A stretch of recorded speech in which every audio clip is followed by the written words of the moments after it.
What's up, everybody? Welcome back to the channel. In this video today, we're going to be covering the one, the only, seemingly overnight success story of Post Malone. Let's get into it.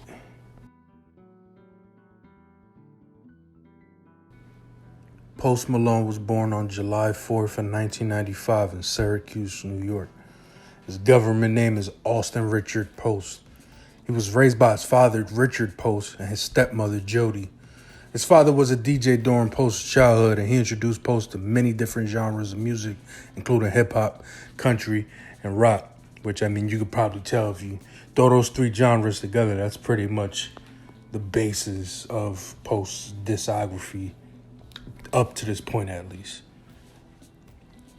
When Post was 9 years old, he and his family moved to Grapevine, Texas, after his father became the manager of concessions for the Dallas Cowboys football team. He began to play the guitar and auditioned for the band Crown the Empire in 2010, but was rejected after his guitar strings broke during his audition. He credited his initial interest in learning guitar to the video game Guitar Hero. Post has always had a love for alternative rock music and appeared for a DJ set at Emo Night in Los Angeles in June 2017, playing songs by American alternative rock band My Chemical Romance at the event. According to Post, his introduction to professional music began when he was in a heavy metal rock band. Shortly after that, Post is on record saying he transitioned to softer rock as well as hip-hop before beginning to experiment on the Fruity Loop Studio app. According to him, he chose Post Malone as his stage name when he was 14 or 15. The name was rumored to be reference to the professional Hall of Fame basketball player Karl Malone of the Utah Jazz. But Post later explained that the Post is his last name and he used the rap name generator app to get Malone. At the age of 16, using audio editor Audacity, Post created his first mixtape titled Young and After Them Riches. He showed the mixtape to some of his classmates at Grapevine High School, and he was voted most likely to become famous by his classmates as a senior in high school. Ironic, right? Post would later enroll in Tarrant County College, but would end up dropping out of college, actually. After leaving college, Post moved to LA with his longtime friend, Jason Probst, who was also a professional video game streamer. After moving to LA, Post, Probst, and several other producers and artists formed a music group and recorded music together. A few members of the group, including Post, moved into a house in LA's San Fernando Valley together.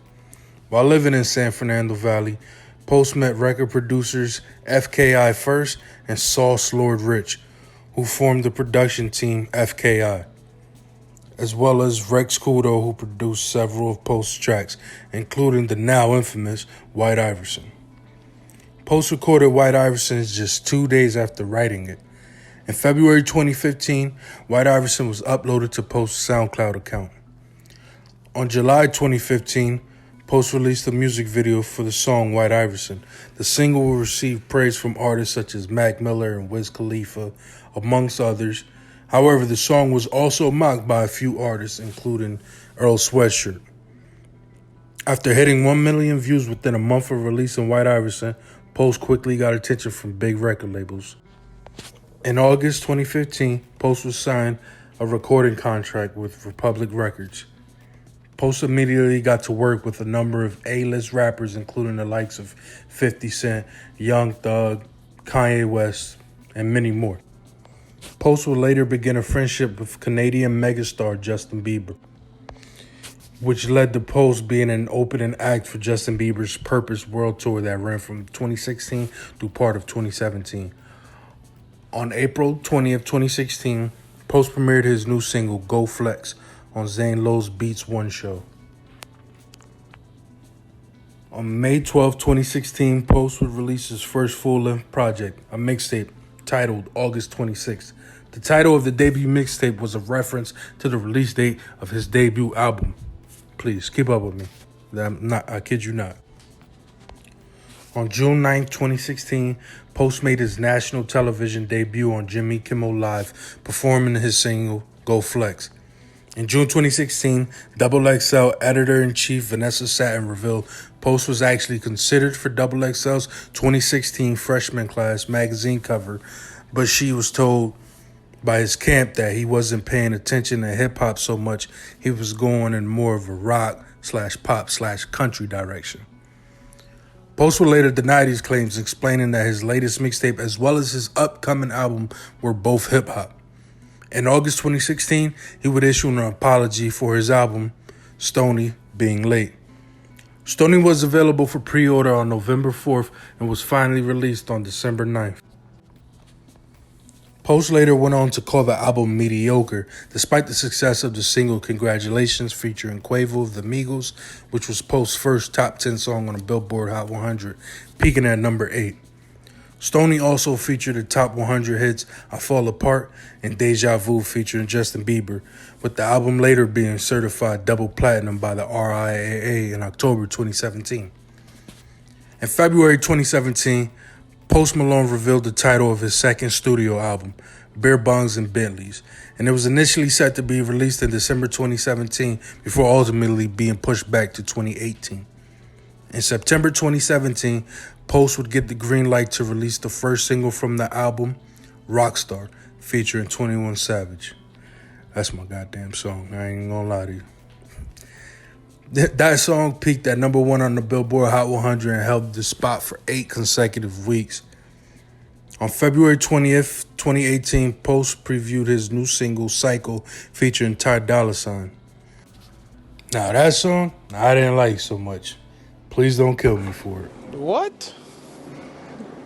Bro, what are you talking about, man? Bro, I'm out, man. That nigga's tripping. Psycho was released on February 23rd, 2018, and actually debuted at number 2 on the Billboard Hot 100, becoming Post's third entry in the top 10. It would later top the charts in June of that year, becoming Post Malone's second number 1. Beer Bongs and Bentleys would release on April 27, 2018, and it would break the first day streaming records on Spotify with 78.7 million streams worldwide on the very first day of its release. That's a big number.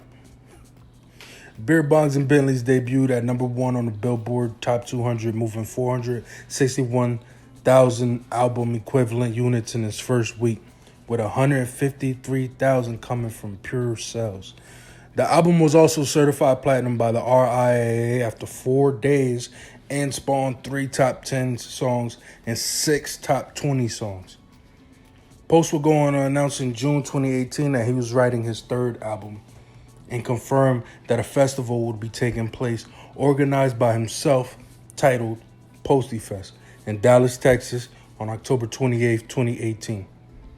In August 2018, Post Malone broke Michael Jackson's 34-year-old record for most weeks on Billboard's top R&B and hip-hop albums chart, with Stoney reaching its 77th week on the ranking compared to the 76 weeks that Michael Jackson's Thriller album spent on the chart.